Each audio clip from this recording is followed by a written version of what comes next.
Hello there. So today I'm going to be looking at a new device for a very old computer. On the 16th of December, Paul Farrow finally released the Chroma 80, which I guess you could call the successor to the Chroma 81, which was for the ZX81. But of course the Chroma 80 is for one of these. And this box here I got from Console Boxes, who makes reproduction boxes. I don't think there ever was a proper printed box for the ZX80, to be honest. I think it was just those kind of brown mailer things. So, like the Chroma 81, the Chroma 80 is designed around giving you a good RGB signal on the ZX80. It adds in colour support.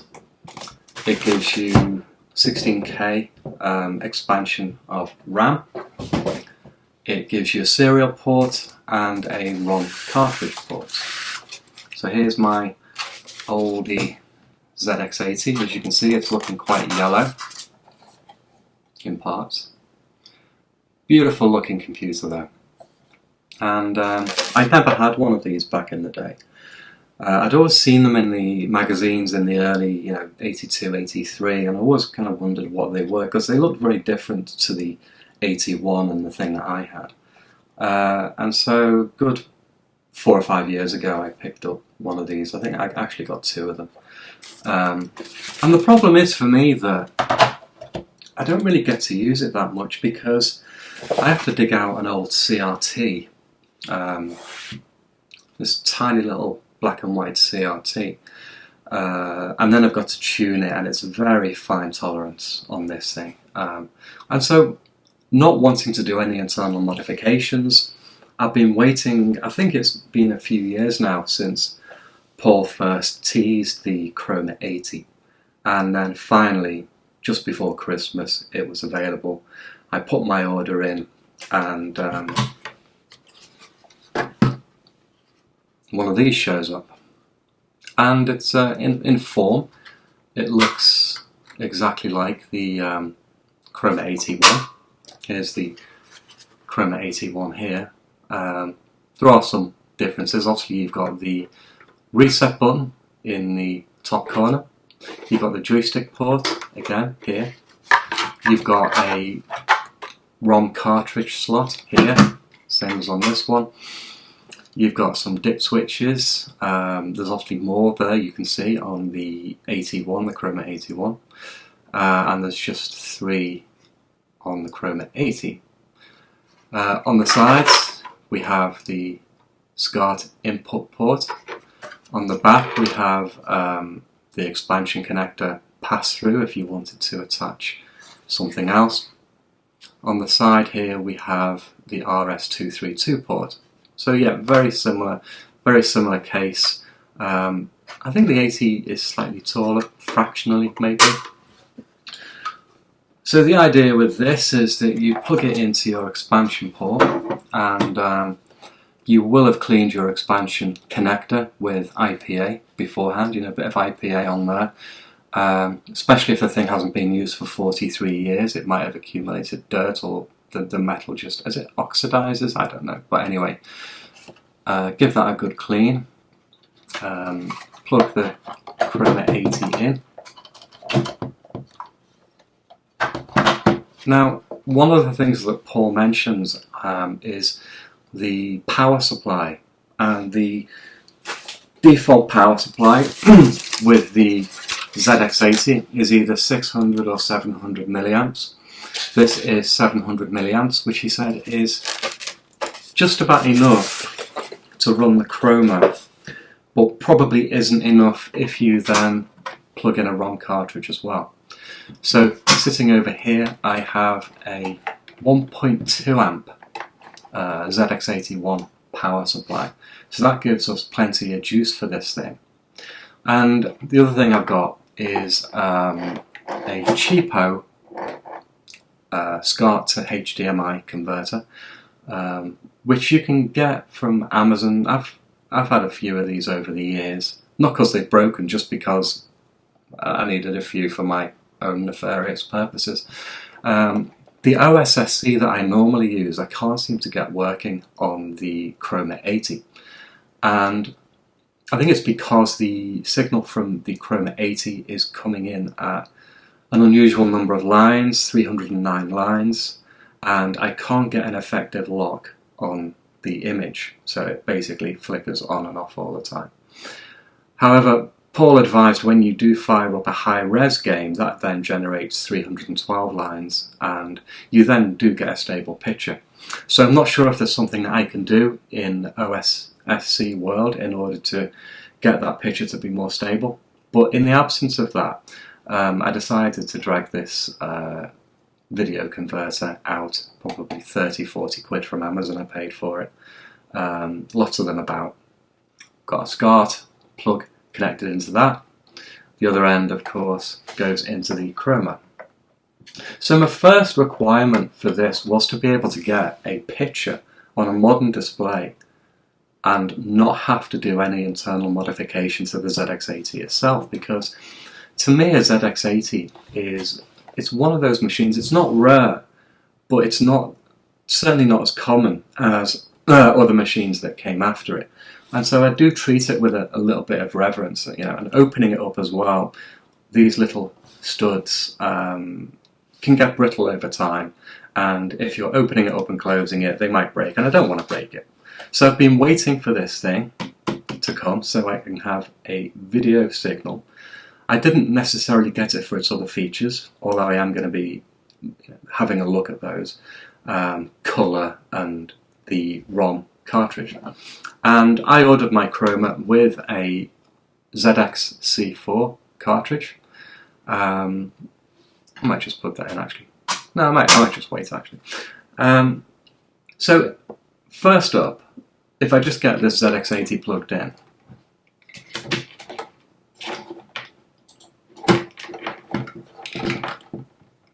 and of course you need to make sure you plug it into the right hole, because the 3 connectors on the back are all the same size. So it's that one there.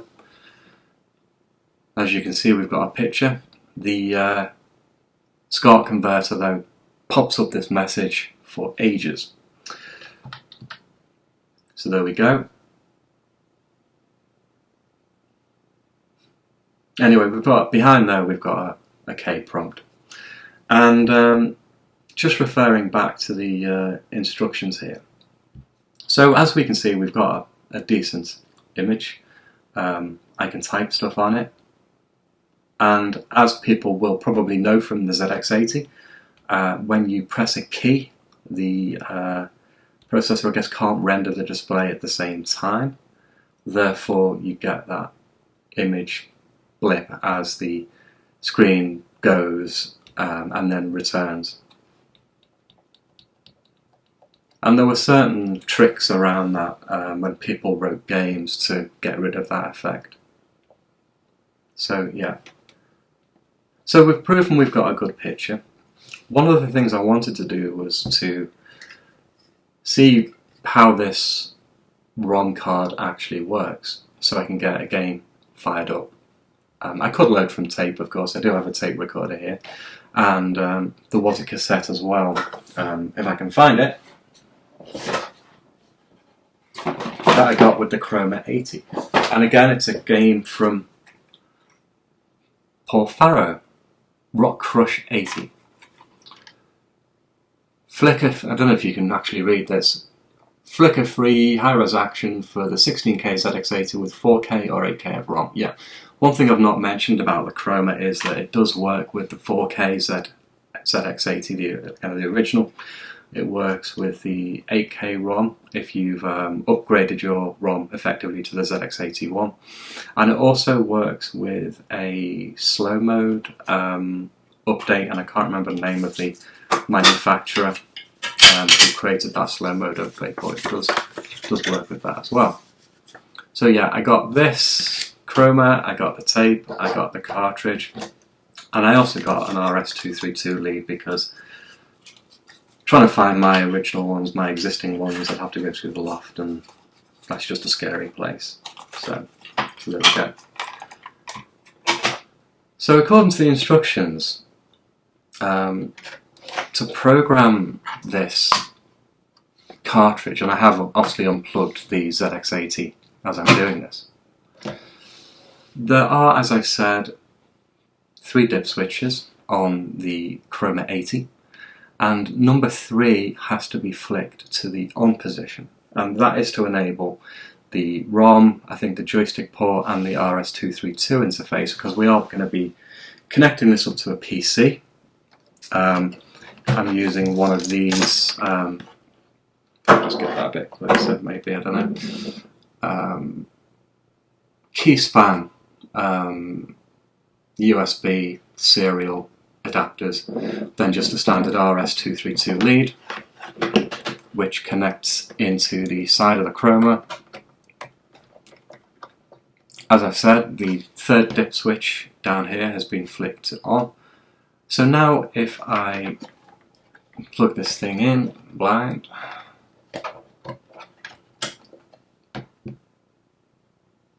okay, so there's a command I need to run in order to set the ROM cartridge into a, like I said, a receiving mode so that it can receive the data. And there's also a utility, which I'll just try and find here, ZX-ROM cartridge creator that Paul Farrow has created. What I'm going to try and do now is I'm going to try and fiddle with my setup and capture the full display so you can see what I'm doing on Windows, and you can see what's happening on the ZX80 as well. So if I go to display capture, it's just going to go crazy. It's going to do that, yes. I need to probably make the display capture a bit smaller, or just capture a window. So let me just go and fiddle with this a minute. Add in window capture.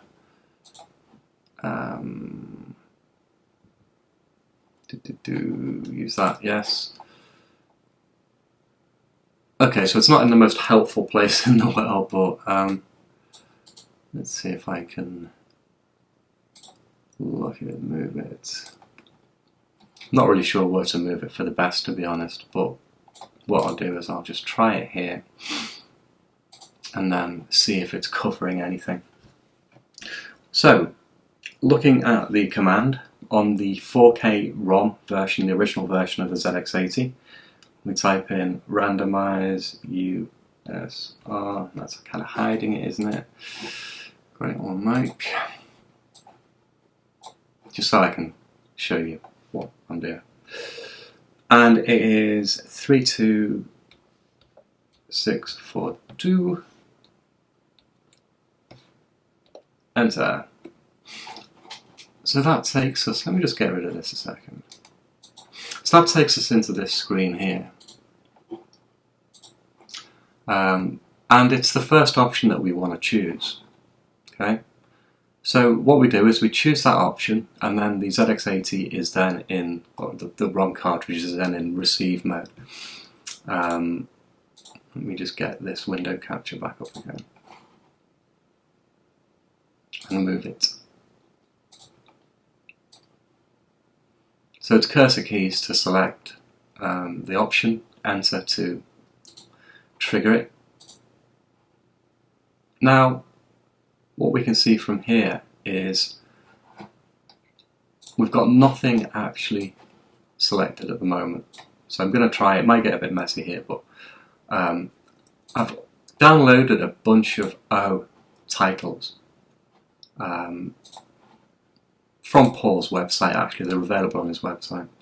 Let me just get rid of some things here because I don't need the loaders. Right, so I've literally just downloaded some O files and then I've dragged them into this window here. And I have selected my COM port here. It's the only one that came up. It's obviously this device here. And all I need to do is press New Line to program from Chroma. It's waiting now, and if I click send on here, you can see it's sending data in blocks. I think it sends it in 8K chunks. So it's now filling up this little ROM cartridge, and I'll just let it do it. As you can see, the screen flickers a lot. That's because of the nature of the ZX80. When it's doing stuff, it can't display the screen.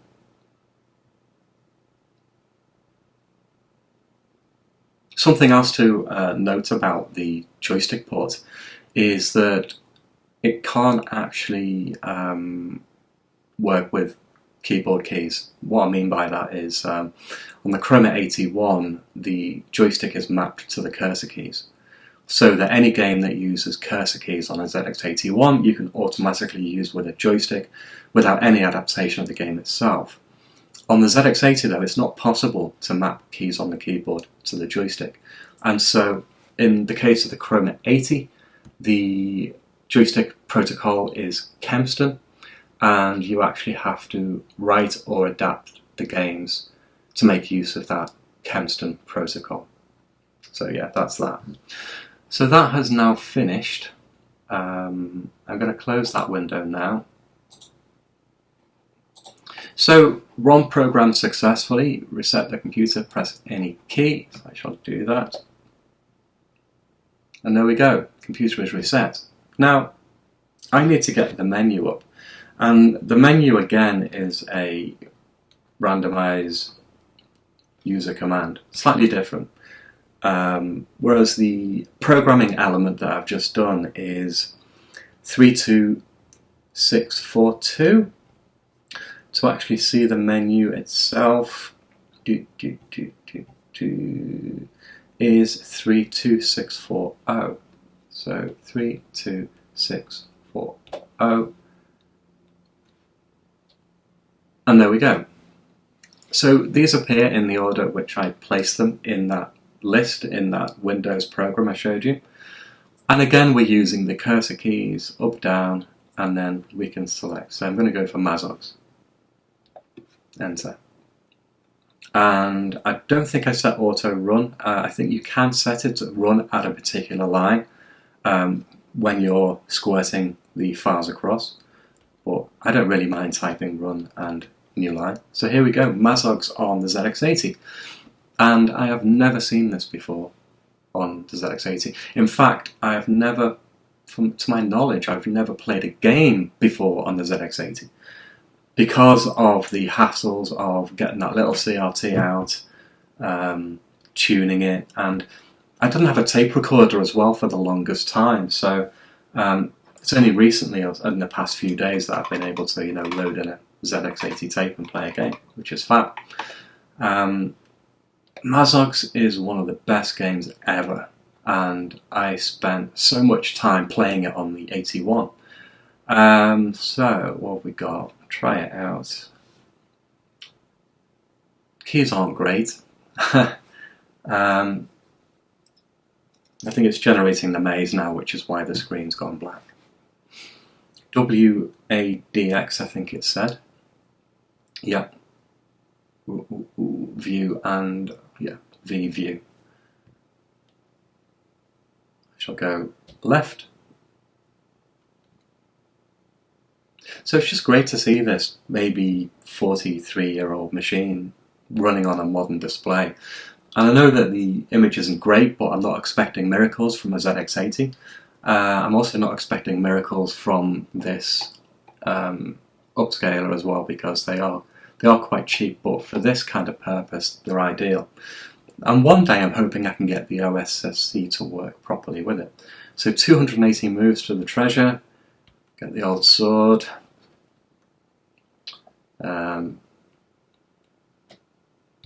God, playing these games back in the day with the keyboard.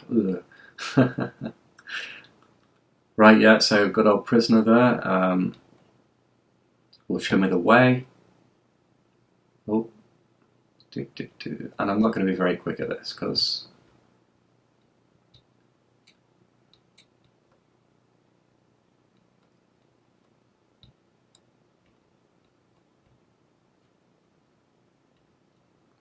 but anyway, rather than boring you with me playing Mazox, you can see it works. You can see that the Chroma is giving a good picture. I'm going to fight that one.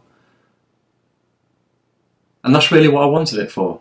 I can now play my ZX80 on my regular display setup.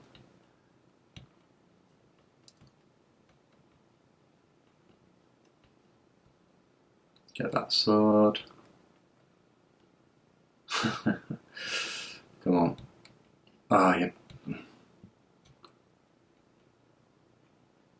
Because I never had a problem with the keyboard back in the day, because I was probably about 10 when I got a ZX81, so my fingers were a lot smaller.